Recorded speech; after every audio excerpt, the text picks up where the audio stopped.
गांव की सबसे हसीन लड़की आरफा की शादी की तैयारियां हो रही थीं। वो खूबसूरत, नेक दिल और हर किसी की मदद करने वाली थी। लेकिन गांव की एक पुरानी औरत जमीला, जो एक जादूगरनी कहलाती थी, इससे हसद करती थी। जमीला को यकीन था कि आरफा की खूबसूरती ने उसकी जवानी के ख्वाब चुरा लिए हैं।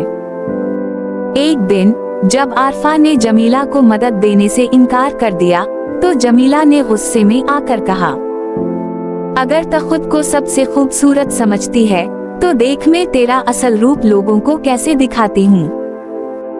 आरफा हंसकर वहाँ से चली गई, मगर रात के अंधेरे में जमीला ने एक शैतानी मंत्र पढ़ा और आरफा पर बद्दुआ दे दी। अगली सुबह जब आरफा उठी और आईने में देखा तो चीख मार कर पीछे हट गई। इसका चेहरा एक कुत्ते जैसा हो चुका था। गांव वालों ने जब उसे देखा तो सब हैरान रह गए। कुछ लोग खौफजदा हो गए तो कुछ ने इसे जादू का असर कहा। आरफा ने अपनी माँ के साथ गांव के सबसे बुजुर्ग मौलवी साहब के पास मदद के लिए जाने का फैसला किया। मौलवी साहब ने कहा, ये बद्दुआ मोहब्बत से ही खत्म होगी। अगर तुम किसी का दिल से भला करो तो ये असर खत्म हो सकता है।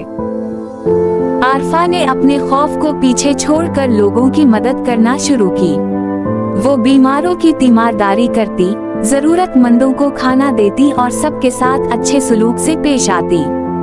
जैसे जैसे दिन गुजरते गए, इसका चेहरा आहिस्ता आहिस्ता ठीक होना शुरू हो गया। आखिर एक दिन जमीला को अपनी गलती का एहसास हुआ और वो खुद मौलवी साहब के पास गई। इसने इतराफ किया कि इसने हसद में आकर ये सब किया था और अपनी गलती पर माफी मांगी। मौलवी साहब ने दुआ की और अगली सुबह आरफा का चेहरा फिर से पहले जैसा हो गया।